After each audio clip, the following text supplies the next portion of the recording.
He washed his hands in front of a screaming crowd and believed the water would end it. He signed the execution order, turned his back, and walked into the cold safety of his palace, convinced the problem was closed forever.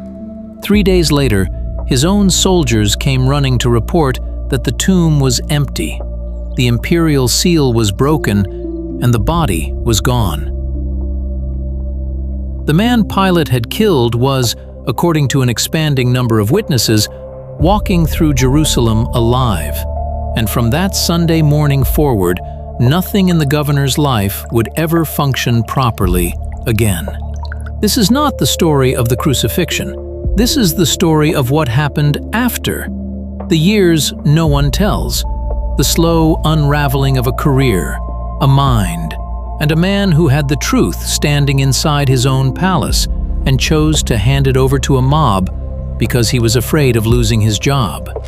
His name was Pontius Pilate, and the hands he tried to wash would never be clean again. To understand the weight of what crushed him, you first need to understand who he was before that Friday morning. Pontius Pilate was not a philosopher or a theologian accidentally caught in a religious dispute.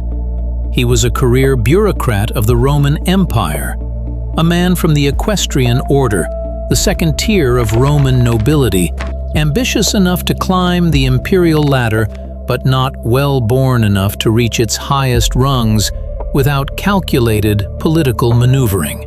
His cognomen, Pilatus, likely derives from pilum, the javelin, suggesting either military service or a family with martial traditions.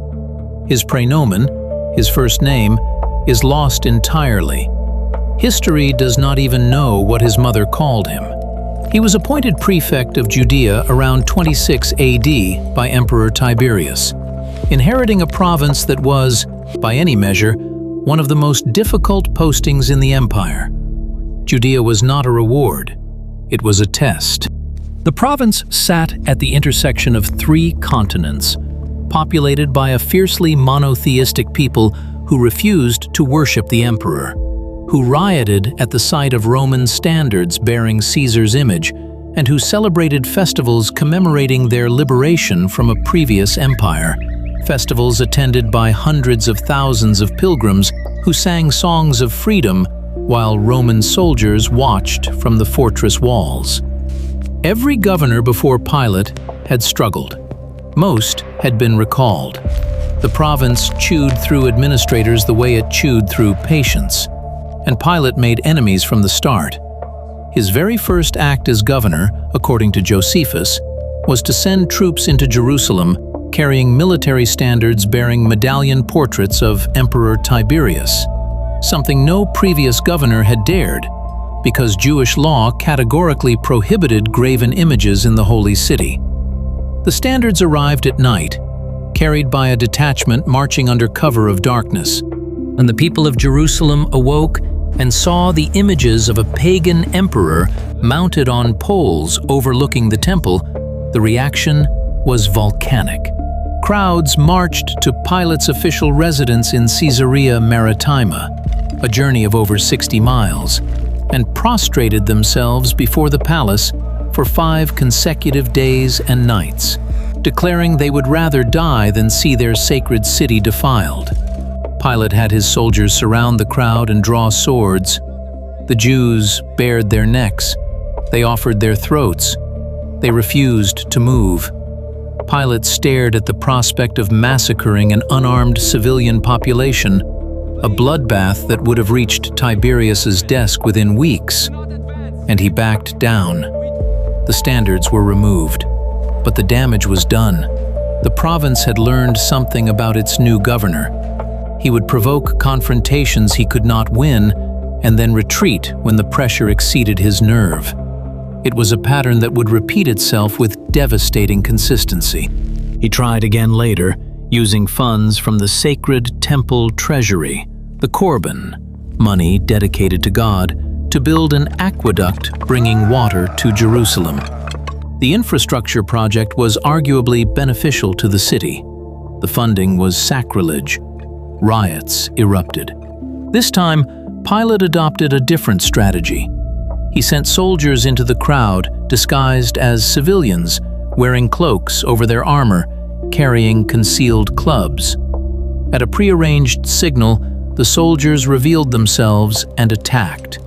The crowd, trapped and unarmed, was beaten viciously. Josephus records that many died, some from the blows, others crushed in the stampede. Philo of Alexandria, writing independently, paints an even harsher portrait. He describes Pilate as inflexible, merciless, and obstinate, a man whose governance was characterized by briberies, insults, robberies, outrages, wanton injuries, constantly repeated executions without trial, and ceaseless and supremely grievous cruelty. Whether Philo's assessment is entirely fair or colored by political agenda is debated, but the cumulative picture from multiple independent sources is consistent. Pilate was an administrator who governed through provocation and force, who lacked the diplomatic instinct to navigate the explosive intersection of Roman power and Jewish faith, and who was perpetually one miscalculation away from catastrophe. It was this man, cornered, resented, politically fragile, who sat in the judge's chair on a Friday morning during Passover and interrogated a prisoner from Galilee. The Gospel accounts of the trial reveal something that has puzzled readers for 2,000 years. Pilate did not want to condemn Jesus. He interrogated the prisoner privately, behind closed doors, away from the deafening noise of the crowd, and what he found there was unlike anything he had encountered in years of governing a province full of rebels, prophets, and agitators. He did not find the fury of a political revolutionary plotting to overthrow Rome.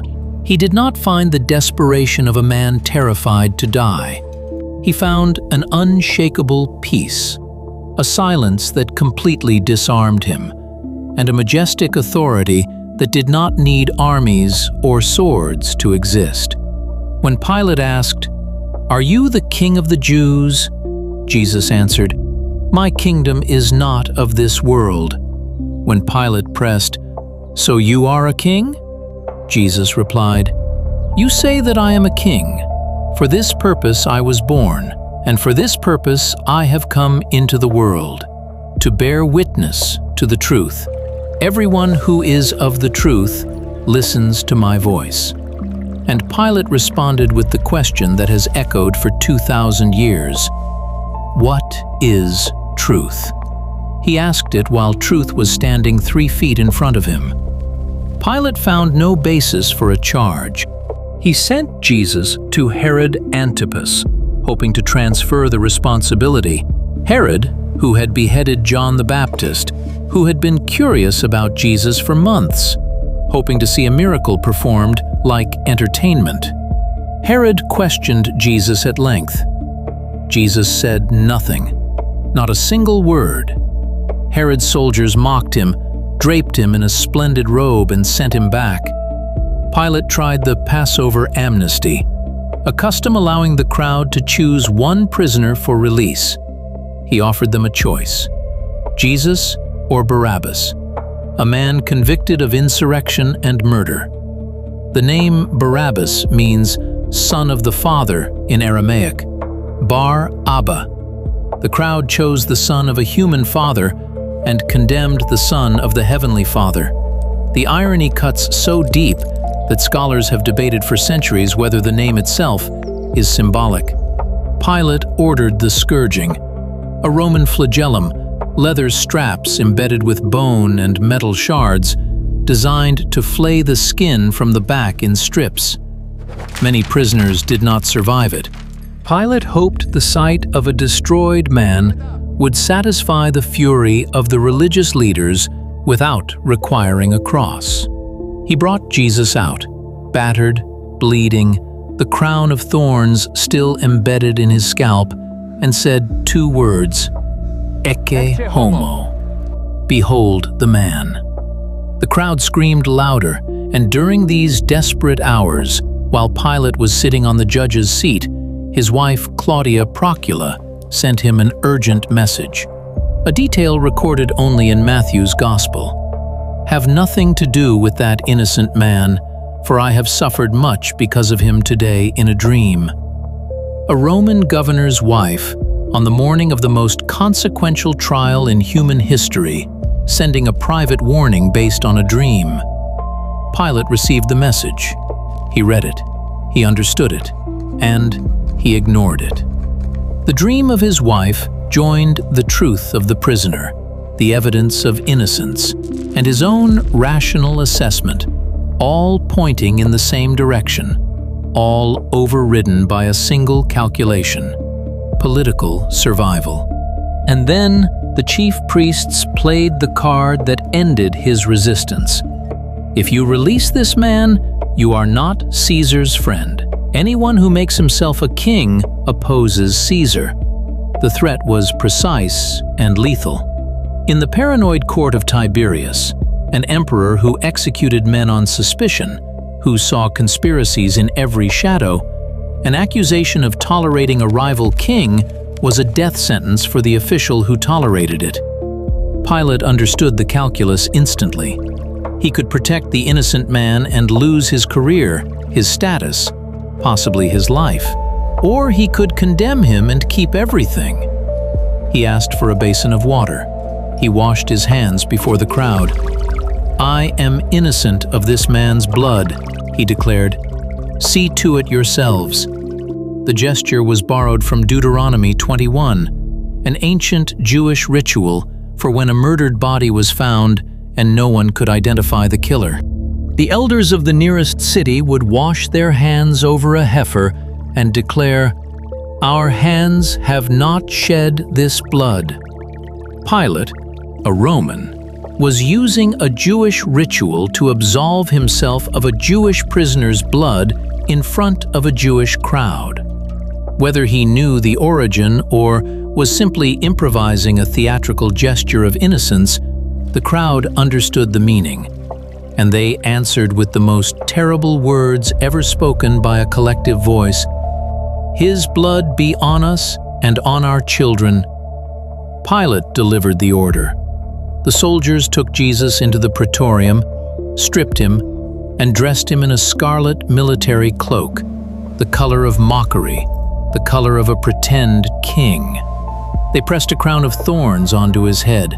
They put a reed in his right hand as a mock scepter. They knelt before him in pantomime homage. "Hail, King of the Jews!" Then they spat on him, took the reed, and struck him on the head, driving the thorns deeper.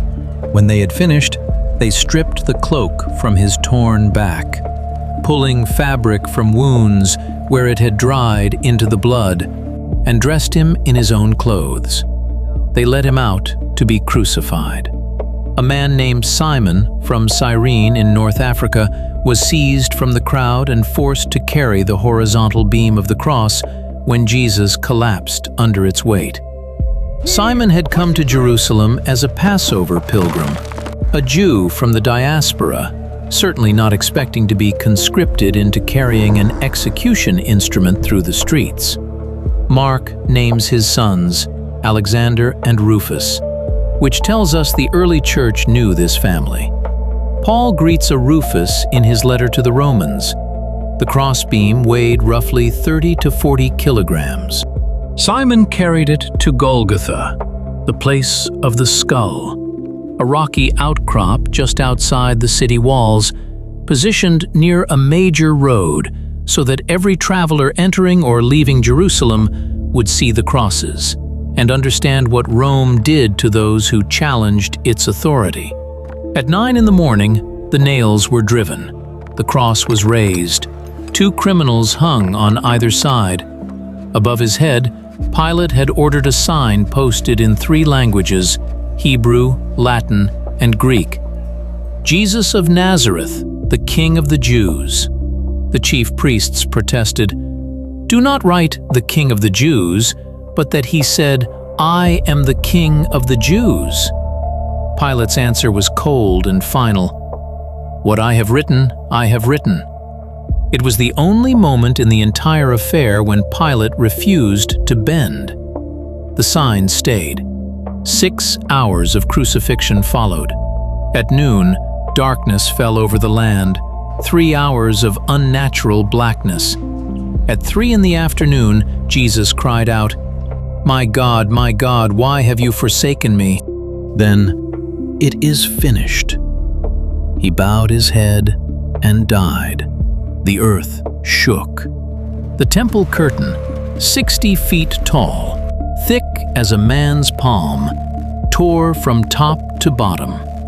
The Roman centurion at the foot of the cross looked up and said, "Truly, this man was the Son of God." Joseph of Arimathea, a secret follower with a seat on the Sanhedrin, asked Pilate for the body. Pilate was surprised Jesus was already dead. Crucifixion typically lasted days. He confirmed the death with the centurion and released the body. Nicodemus brought 75 pounds of burial spices. They wrapped the body in linen, laid it in a new tomb cut from rock, and rolled a stone across the entrance. The chief priests, remembering that Jesus had predicted he would rise on the 3rd day, went to Pilate and requested a guard. Pilate's answer, "You have a guard. Go, make it as secure as you know how." They sealed the stone with an imperial stamp and posted soldiers. Pilate returned to his chambers. The Passover Sabbath began. And the governor believed, firmly, rationally, with the confidence of a man who had watched hundreds die, that the problem was finished. It lasted exactly 3 days. On Sunday morning, the reports that arrived at Pilate's desk were not about taxes or trade routes. They were confused, frightened dispatches from the soldiers he had personally stationed at the tomb, trained Roman guards who had been posted there at the specific request of the chief priests, who feared the disciples would steal the body and fabricate a resurrection. The stone had been rolled away. The imperial seal, representing Caesar's authority, was broken. The tomb was empty, and the guards were trembling. For a man like Pilate, pragmatic, skeptical, contemptuous of what he considered Jewish superstition, the idea of a resurrection was absurd. But the political implications were catastrophic. He had executed Jesus precisely to prevent a movement from forming around him. The empty tomb now threatened to transform a dead troublemaker into an invincible symbol. The worst-case scenario was materializing under his nose, and every hour made it worse. The chief priests came with a solution. Bribe the guards to say the disciples stole the body while they slept. Pilate endorsed the cover story, or at least did not oppose it. The narrative was structurally absurd. If the soldiers were sleeping, how did they identify the thieves? But legal coherence no longer mattered. What mattered was controlling the story before it spread beyond containment. It was already too late. In the weeks that followed, reports multiplied. People claimed to have seen Jesus alive, not in private visions but in physical encounters.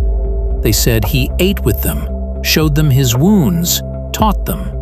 Paul would later write that Jesus appeared to more than 500 people at once, citing this while many of those witnesses were still alive. The disciples, who had fled in terror on the night of the arrest.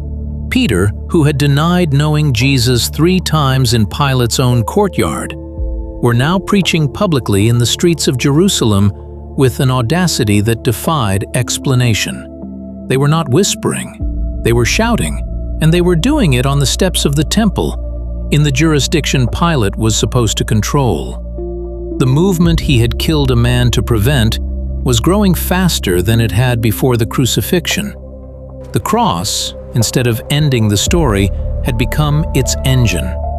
And Pilate, the administrator whose entire career depended on maintaining order, was watching order dissolve in a way no military response could address. How do you arrest a dead man's influence? How do you crucify a rumor? How do you suppress a message carried by people who have already decided they would rather die than be silent? The psychological toll on Pilate during these years, roughly 30 to 36 AD, is not recorded in any surviving text, but the trajectory of his governance tells the story. Ancient sources describe a governor who became increasingly aggressive, increasingly erratic, increasingly willing to use disproportionate violence against the populations he governed. Pilate was behaving like a man whose grip was slipping, compensating for the loss of real authority with escalating brutality. Excessive violence in Roman politics was never a sign of strength. It was the clearest symptom of despair. Meanwhile, the church that had been born at Pentecost was spreading through the province with a velocity no administration could match. Peter and John healed a lame man at the Beautiful Gate and drew thousands. They were arrested, beaten, released, and preached louder the next day. Stephen was stoned to death, and the persecution that followed scattered believers across Judea, Samaria, and beyond, carrying the message faster than any organized mission could have. Saul of Tarsus, the enforcement arm of the same establishment that had pressured Pilate, was himself converted within a few years, becoming the Apostle Paul. Every instrument designed to suppress the movement accelerated it. The message was crossing borders that Pilate's jurisdiction could not reach, and every Sunday, in house churches from Jerusalem to Caesarea, bread was being broken and wine was being poured in memory of the man Pilate had tried to wash his hands of. And then came the catastrophe that ended Pilate's career. The year was approximately 36 AD. A rumor had spread among the Samaritans that sacred vessels from Moses' tabernacle were buried at the summit of Mount Gerizim, their most holy site. Thousands gathered and began marching toward the mountain. It was not an army. There were no generals, no plans to overthrow Rome. It was a religious procession, pilgrims seeking a relic from their past. Pilate's eyes no longer saw reality clearly. To a governor who had spent 6 years watching his authority erode, who was haunted by the shadow of a movement he could not contain, any large gathering of provincials looked like the beginning of an insurrection. Fear blinded his judgment completely. Instead of investigating, instead of sending negotiators, instead of dispersing the crowd peacefully, all options available to a competent administrator, Pilate chose overwhelming force. He dispatched heavy cavalry and fully armed infantry to intercept the procession before it reached the summit. What followed was not a battle. It was a massacre. Hundreds of unarmed men were killed. The leaders who survived were captured and, by Pilate's direct order, executed immediately. He believed the demonstration of brute force would reassert his control over the province. He was catastrophically wrong. The violence exceeded even the generous limits that Rome tolerated from its governors. The Samaritan Council, incensed, grieving, and strategically precise, did not appeal to Pilate. They went over his head. They traveled to Syria and filed a formal complaint of mass murder with Lucius Vitellius, the Roman legate, a man of senatorial rank with direct access to the emperor, hierarchically superior to the governor of Judea. Vitellius heard the reports. He assessed the situation, and he acted with the cold administrative efficiency that Pilate had always lacked. During the Feast of Passover, the same festival during which Jesus had been condemned years earlier, Vitellius stripped Pontius Pilate of his authority. The appointment was revoked. The guard of honor was dismissed. The sacred vestments that Pilate had controlled as leverage over the Jewish leadership were returned. The man who had sat in the stone tribunal to judge the prisoner from Galilee was now himself a defendant. He was ordered to travel to Rome and answer for his actions before Emperor Tiberius. The journey across the Mediterranean was long. ancient sailing from Caesarea to the Italian coast took weeks, sometimes months. Every day at sea was a day spent replaying mistakes, rehearsing justifications, imagining the emperor's face. But history's irony is relentless. While Pilate's ship was still crossing the sea, Emperor Tiberius, the man Pilate had spent his entire career trying to please, died. When the deposed governor finally stepped onto Italian soil in 37 AD, the throne was occupied by Caligula, unpredictable, unstable, and known for extreme cruelty. Whether Caligula held a formal hearing or dismissed Pilate's case as a dead emperor's business is unknown. What is certain is that Pilate was never reinstated. His career was over. And here, the historical record begins to close its doors. What happened to Pontius Pilate after he reached Rome is the subject of tradition, speculation, and silence. The facts thin out. The sources diverge. Honesty requires saying clearly that what follows is not established with the certainty of the earlier narrative. Eusebius of Caesarea, the 4th century church historian, writes that tradition reports Pilate fell into such calamities that he was forced to become his own murderer and executioner. He attributes this to many historical works, but does not name them. Whether the claim reflects historical fact or theological interpretation, divine retribution for the crucifixion, is impossible to determine with certainty. Other traditions place Pilate in exile in Gaul, modern-day France, where he spent his final years as a broken man haunted by nightmares of that Friday morning. A strikingly different tradition exists in the Eastern churches. The Ethiopian Orthodox Church venerates Pilate as a saint, believing his reluctance to condemn Jesus reflected genuine moral conflict and that he later converted. His wife Claudia Procula is venerated as a saint in both the Ethiopian and Greek Orthodox traditions. The most sober modern assessment, advanced by scholars such as Paul Meyer, suggests Pilate likely retired as a pensioned Roman ex-magistrate, absorbed back into private life. No archaeologist has identified his grave. No inscription records his death. The man who tried to write the destiny of the Son of God had his own destiny erased from the imperial archives. What survives is a single physical artifact, the Pilate Stone, discovered in 1961 at Caesarea Maritima, a limestone block bearing a damaged Latin inscription that reads, in part, Pontius Pilatus, prefect of Judea. It is the only archaeological evidence that the man existed outside of literary texts. A stone slab in a ruined theater, half the inscription missing, confirming that a man named Pilate once held power in a province he could not govern and made a decision he could not undo. And every Sunday, in every church on earth, his name is spoken aloud in the creed that 2 billion Christians recite. Suffered under Pontius Pilate, was crucified, died, and was buried.